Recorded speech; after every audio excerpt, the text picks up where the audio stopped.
Welcome to Healthcare du Jour, where we dish up and digest the latest in healthcare. For the next 30 minutes, sit back as we bring you insight, commentary, and discussion on trending topics to the table, all expertly served up by our host and his guests. Healthcare du Jour is brought to you by Carium, the telehealth platform enabling healthcare's digital transformation, helping you care for people within the fabric of their daily lives. Now here's your host, Matt Fisher. Welcome back, and thank you for joining as we dive into the hottest topics in healthcare. I'm your host, Matt Fisher. On the menu today is Josh Wildstein, CEO at Figure1. Welcome, Josh. Hi, Matt. Thank you for having me. So, Josh, what I always like to do before getting into the main part of the conversation is to allow my guests a little bit more of the floor to introduce themselves. So please give us your background. Sure. So I've spent a little over 20 years, which is basically my entire career, in what I would call the business of healthcare and ultimately kind of the tech side of healthcare. So I'm from Atlanta originally and was a minor league hockey announcer of all things right out of college, and felt like the career path there was potentially problematic. And coming from a family of doctors, they all had imparted to me, hey, you have a good business head. The healthcare business is kind of screwy. Why don't you potentially look into that? So it turned out that in Atlanta, there was one of the better MHA, which is the Masters of Health Administration, and MBA dual master's programs. And so I did that.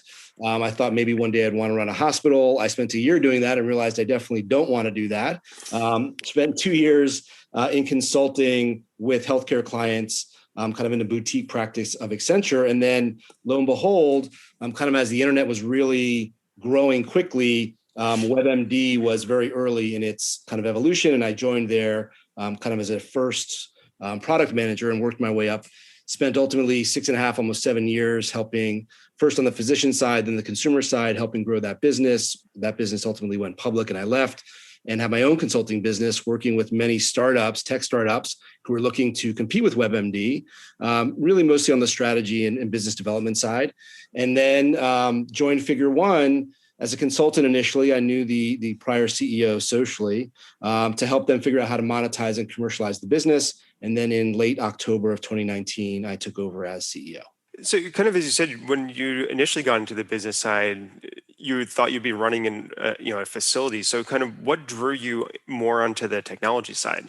Well, I mean, if anybody's ever worked in, hospital administration, you realize it's very bureaucratic and slow. And when you're like 26 or 27 years old and you're coming out of school and you want to kind of change the world, that doesn't necessarily align with the timing.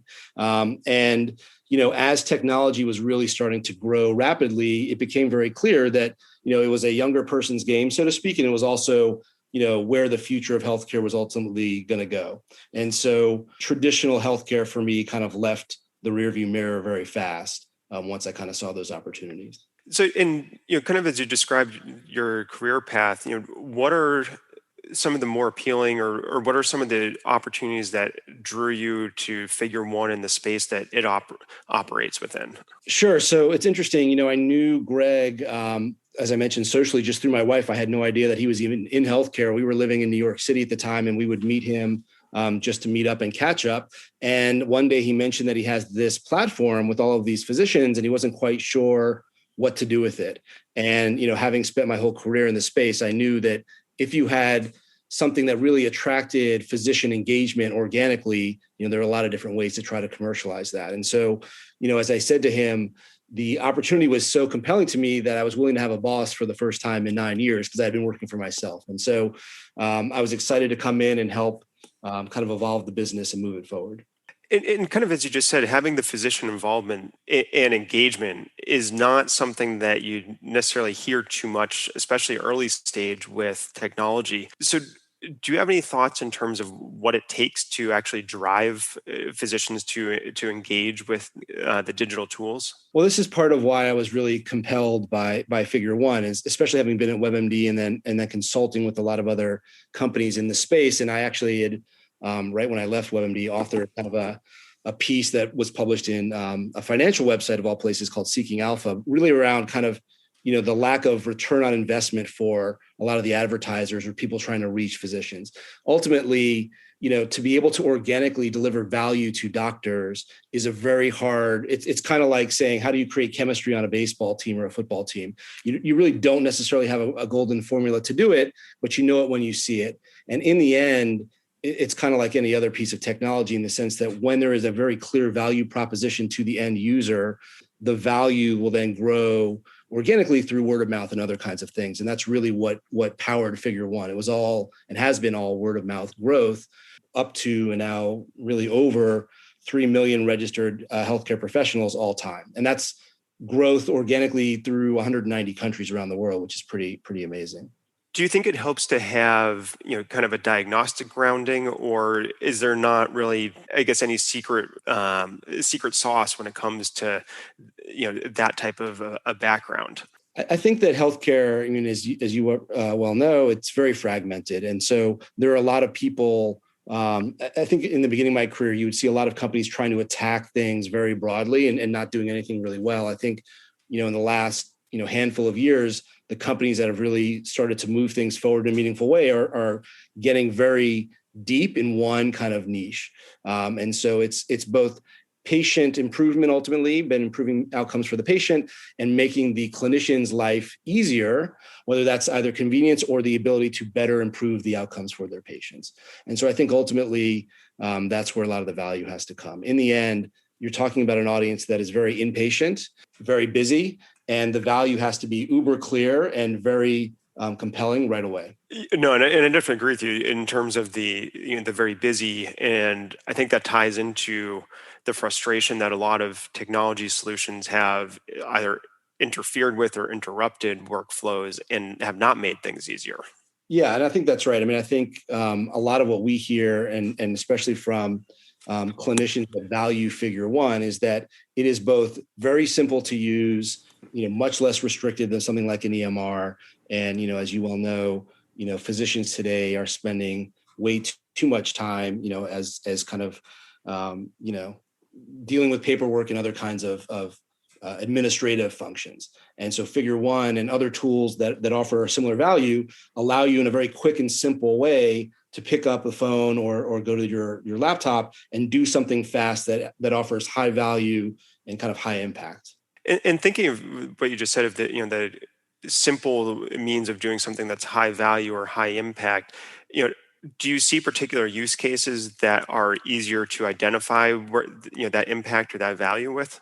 Well, I mean, I think for us, the platform really, is at its best when it is being used collaboratively by the group to help solve a problem. And so that's a very clear opportunity for, a healthcare professional to either upload a case and say, hey, has anybody seen this before? Can somebody put eyes on this for me? I'm kind of stuck. What should I do next? And very quickly, oftentimes in less than an hour, I wouldn't say get a diagnosis, but get a very clear kind of, sense of feedback about what might be going on or what you could do next. And so, we have a very high percentage of cases, roughly 40%, of people that get their cases solved through Figure1. And ultimately, that's the best and most impactful thing that we can do is help the clinician solve a patient problem. And kind of given that rapidity that you were just describing, can you give a little bit more detail in terms of what the collaborative process looks like, and maybe how it compares to how things maybe traditionally would have happened? I'm going to say pre kind of internet connectivity like this, which is maybe potentially going a little far back in the future, although maybe not that too far when it comes to healthcare. Yeah, well, I think for sure, I think there's two things. One is the technology has enabled collaboration in a way that, the overall healthcare system generally is still not taking full advantage of. And so, for us, the user can upload a case and they can either page users within a specialty. And by page, in this case, we mean send a push notification or tag a case as, somebody needing help. And very quickly, the right people can come in and put eyeballs on it.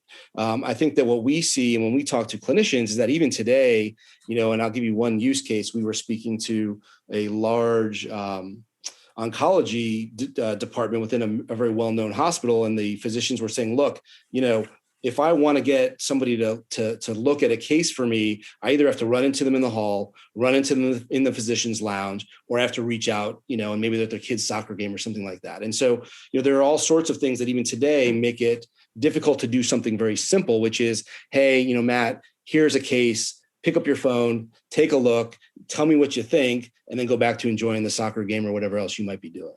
And so we really help enable that process to be high impact, but very quick and convenient. Yeah, no, and I think you're right. It's, trying to facilitate and make the attention grabbing a lot easier.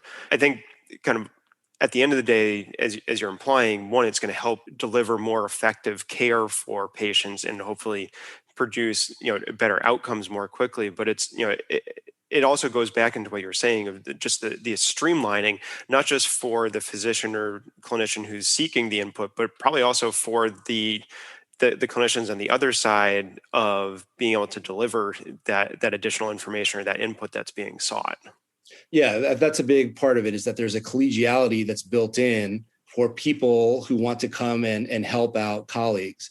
And, at a high level for us, the real mission of the company is to democratize medical knowledge. And so the idea essentially is, look, if either one of us got ill today, we would likely get very good care. But if we were in other parts of the world, the person treating us may not be trained or even have an understanding of what's going on. Or in many cases, they're very general, kind of physicians treating either a large number of people or a number of people over a large demographic area. And so being able to come in and offer input is really compelling, but then also being able to just observe and learn from these cases that have been kind of presented and solved is an incredible, almost real-time, real-world educational tool that is really not available almost anywhere else. And actually, kind of picking up on that observe and learn point that you just made, can you provide any examples of cases where you got particular feedback of users saying this was, the opportunity to encounter something that's they either hadn't seen before or just wouldn't necessarily have had the opportunity to get a lot of experience quickly?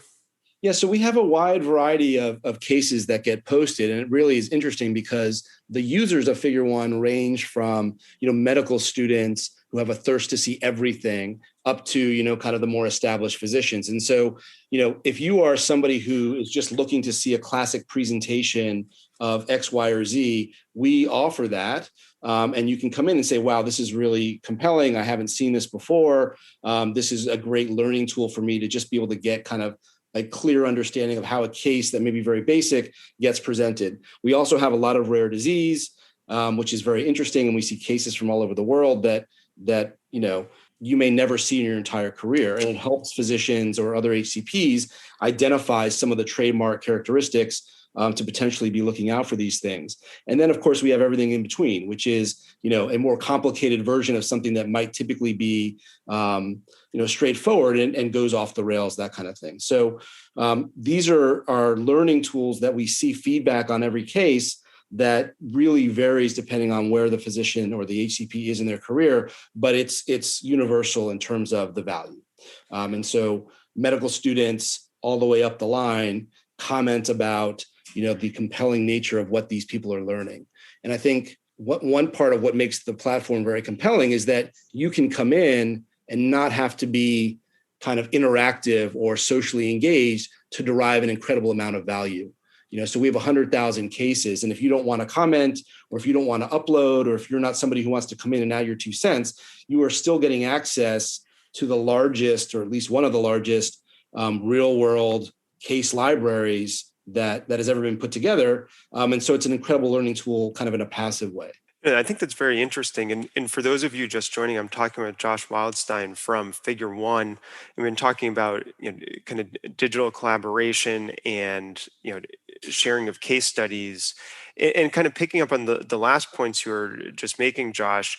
I'm wondering, with that kind of diversity of cases and presentations, do you see that potentially factoring into health equity issues where there's maybe a higher opportunity to see cases from diverse patient populations where those types of populations might not necessarily be represented in the older textbooks or other educational materials that clinicians have available to them? Yeah, that's right. So we hear this a lot, which is Two things. One is we have cases that, like I mentioned, are not very common. And if you are somebody working in a rural setting, you may be able to see things through Figure1 that are not common in your area, but maybe more common in an urban setting, and the same in reverse. And as I mentioned, we have people in countries all over the world. And so you see a lot of things that are necessarily local. But for example, things like we had a patient with a case that was uploaded for an African-American patient with melanoma, and the uploader had never seen a case like that in their entire career, both education and training, not even an image in a textbook, all the way up through real world. And so they had not even thought or contemplated that potential diagnosis. And so, this is kind of the benefit of the platform, is that, you can start to surface things that are almost impossible to otherwise see in your day-to-day practice, and be able to offer value to the community and to get value back around these kinds of cases. Yeah, and it kind of, thinking about it from that perspective, it's, I suspect this is going to be a somewhat poor comparison, but it's, really, feels like a form of kind of social media for clinicians, because, it's, I think as you're describing, there is a massive flow of data and information, and especially kind of tying back to what you said of, you can be a passive or active user, there's different flavors of engagement for, the different perspectives, or the different aims for, pretty much every clinician that's out there. Yeah, so we think of it almost like it's kind of a hybrid between a social network where you can come in and be actively engaged in the conversation, learn from experts and talks to experts, but you can also be passive, and it's almost a knowledge sharing type of platform in that way. And so, for us, the real opportunity is to offer these real world cases, which may not show up in a textbook or a journal for years, and be able to say, look, if you want to know what's happening in the front line of medicine in real time anywhere in the world, you can come to Figure1 and you can get value passively just by reading, or you can dive in and engage and try to make it more actionable. And so it's kind of a unique hybrid in that way. Yeah, and kind of building off of that point, as you said, of trying to drive that collaboration and obtain, kind of perceptions or considerations from a bunch of different clinicians. Is that, is it fair to characterize that as a form of crowdsourcing of information? Yeah, I think that, functionally that's very similar to what it is. I think that's a touchy term depending on the context in which you say it, to whom you say it, but ultimately that's what it is. And so, in medicine, after the first couple of years of medical school, everybody's knowledge set grows through real world case interaction, whether you're reading about it in a journal or you're seeing it in a hospital. And depending on who you are and where you are, you can only have a certain amount of information in your head. You're overloaded typically with the amount of information that's out there in the world. And Figure1 really kind of allows you to come in and, through kind of a personalized experience, get the things that are important to you and help you consume that additional information in a way that's beneficial. And so, if you're in a community setting and you need feedback from people that are in an academic setting, you can do that through Figure1 and kind of crowdsource that kind of thing. If you're in a rural country or another part of the world and you're seeing symptoms of things that are just not clear, you can come in and crowdsource that. And so, we've been very effective and had a lot of cases publicized where cases have been uploaded in one part of the world, and I'll put this in quotes, solved by clinicians in other parts of the world. Very clearly solved. And so in the platform, there's a label that you can search through kind of the personalization that says, just show me solved cases, or just show me unsolved cases.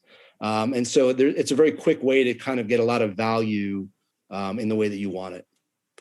And kind of thinking about, as you said, where there's the determination that something has been solved, what types of misconceptions might clinicians have in terms of the challenges, or I'm going to say the potential liabilities that could exist from participating in this dialogue? Because it's, I think unfortunately in healthcare, a lot of stuff comes down to liability concern of, if I do this or that, then it's going to potentially expose me to trouble down the road. Sure. So this is something, as you say, that is very, very common, and we try to do a good job up front of making it kind of clear. So there's two things. One is that no case on Figure1 of the 100,000 we've got or the 100,000 we will get will go onto the platform without all of the personally identifiable information removed. And so, kind of if we're going to get technical about it, we kind of call ourselves HIPAA exempt because there's no possible way that can happen. And we offer both a combination of kind of computer aided or technology aided tools to let the user remove anything personally identifiable on their own. But as a kind of belt and suspenders approach, when a user uploads a case, it goes into a queue, and we have human moderators that look at these cases to ensure patient privacy. I think the other thing that we hear frequently are clinicians who are concerned that if they were to add their 2 cents and potentially offer some feedback, could that down the road turn into some kind of legal liability? If I say, hey, Matt, I think you should look at X, Y, or Z, and you do, and something happens, could I, as the commenter, somehow be held responsible? And and I won't get into the legal weeds on it, but all of that stuff is kind of removed through the terms and conditions, where it's made very clear this is kind of an educational platform, and we don't call any of these outcomes diagnosis. There's obviously not an entire patient history uploaded. There's not all sorts of access to everything that would be in the EMR. And so, that would be kind of the second potential legal issue. But to be honest, I think once people understand it, they get it. And the third thing I would just add as an aside is that we have a patient consent form in the product. It's not required, but if the clinician feels more at ease, it's translated into 100 languages. They can pull it up on their phone. The patient can sign it with their finger. We don't keep a copy. A copy can be kept by the clinician and the patient. And it's just kind of a release waiver, if you will, that just says, hey, as a patient, I know this is being uploaded to Figure1. Yeah, and kind of, I think you're picking up on the point where you're addressing the potential concerns of people, of the clinicians commenting. It kind of all circles back around to what you'd always hear about the old hallway consult, where kind of, I think back to what you were saying at the beginning. A clinician calls a colleague, and just because they're friends, you can reach out, or catch them as you happen to walk by in the building together, or any of those things. And it's really kind of translating those types of interactions into a new setting, and likely informing people of how it's to some degree an analog of what would have happened in the past without any concerns. That's right. It's interesting. So I think the younger demographic kind of, gets the technology more natively, and they are less, I think, concerned about that kind of thing. But what's interesting is that when you have detailed conversations with, kind of mid-career physicians who may express concern about just what you said, and then you say to them, well, what are you doing today? How do you do it today? They are violating these regulations in every, they'll be sending emails to each other with identifiable information. They will literally say to you, well, I hold up my iPhone and I FaceTime another doctor while holding it up with a patient, all these other kinds of things. And so I don't know that there's necessarily a very clear understanding between, what the technology really allows you to do versus the privacy piece.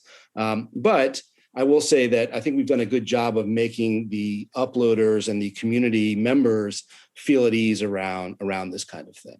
Yeah, no, and I think that's a fair point. I think, kind of as you were suggesting, there's probably a lot of activity happening on a daily basis where you're trying to get an answer in the moment without necessarily thinking through all the interconnected pieces that go around it. Yeah, that's it. I mean, and so it's kind of like when you sit down with a group of physicians, and we do this all the time in research, and you talk about, well, what are you worried about with privacy? They'll tell you. And then when you say to them, well, what are you actually doing in the real world? You realize that they're actually violating all the things they're worried about. They just don't quite realize it. And so when you start to make it very clear, they start to kind of connect the pieces. I also think that institutions, and by that I mean healthcare systems or hospitals, they also, I think, are very conservative, and they do put a little bit of fear in some of the folks about, kind of, hey, you got to be careful with this kind of thing. And it's obviously a big financial impact to any kind of institution if they're found violating HIPAA or anything else. No, I think that's a very fair point. It's there can be a lot of pieces of the healthcare industry that are conservative, and you can as you said, or you're suggesting, you can fully understand the reason for it. But kind of believe it or not, we're already starting to get very close to the end of our time. So we've been talking a lot about how things are happening right now, but I'd also be interested just to get some of your viewpoints in terms of where do you see the healthcare industry continuing to evolve, and as we continue to progress and get more acceptance of all these different types of digital tools and digital interactions, like ideally, where do you think, or where would you like to see the system move to and end up? I think that there's a lot of complex pieces that and it's a lot of nuance that makes healthcare, especially in the U.S., kind of the convoluted system that it is. But ultimately, I would love to see a very clear way that technology can be leveraged to ultimately improve the outcomes for patients, no matter what that might mean. And I think it's very tough to determine where the line is. So, for example, we get EKGs uploaded onto our platform all the time. And there's a lot of work going on in artificial intelligence to be able to read these kinds of things. And I think that there is a practical, technical application that will move healthcare forward faster than the individual users of the system will feel comfortable potentially. And so I think that what really would be great is if there is a marriage and understanding that technology has capabilities, but it also has to be married with real world implications. And so it's almost kind of like when you talk to a physician about medicine, there is the scientific, part of medicine, and then there's the art in the practice of medicine. And it's never either or, right? It's always some combination. And I think ultimately for technology and healthcare to be married effectively together, they've got to figure out how to kind of dance more effectively together versus one is sprinting and just kind of pulling the other along like an anchor behind.